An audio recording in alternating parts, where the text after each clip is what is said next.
এ দুনিয়ার মুসলমান, আমার মায়ের নবীর উম্মতের দল, আমার মায়ের নবী দয়ার নবী বলেন, হে আমার উম্মতের দল, তোমরা দুনিয়ার ভিতরে তোমরা সঠিক পথকে অবলম্বন করো, কোনদিন নাফরমানি করিও না, কোনদিন কোন গুনাহের কাজ করিও না।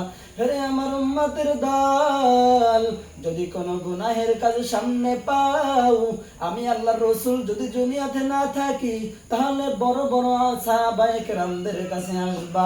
আর যদি তাদেরকেও দুনিয়ার ভিতরে না পাও, ইন্নাল উলামা ওয়ারাসাতুল আম্বিয়া, আলেমগণ আমার ওয়ারিস, আলেমগণ পয়গম্বরগণের ওয়ারিস। তাহলে তোমরা উলামায়ে কেরামের কাছে যাইয়া নিজের ভুলকে শুধরাইয়া নিজের গুনাহকে মাফ করানোর জন্য সেরকম চেষ্টা করবা, নিজের কলবকে পরিশুদ্ধ করবার যুবক।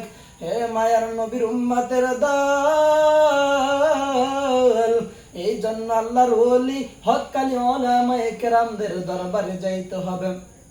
হে আমার দুনিয়ার মুসলমান, ওই চরমনাই দরবারে যাও, ওই উজানির দরবারে যাও, ওই সরসিনার দরবারে যাও রে যুবক। যাইয়া পীরদের কাছে মাথাটা নত কইরা বলো, হুজুর আমার জন্য একটু দোয়া কইরা দেন। তাদের সোহবতে থাইকা, তাদের আসরে থাইকা তোমার নিজের কলবটাকে পরিষ্কার কইরা ফেলাও। যদি তাদের কাছেও যাইতে না পারো, তাহলে কওমি মাদ্রাসা আছে, কওমি মাদ্রাসায় যাও।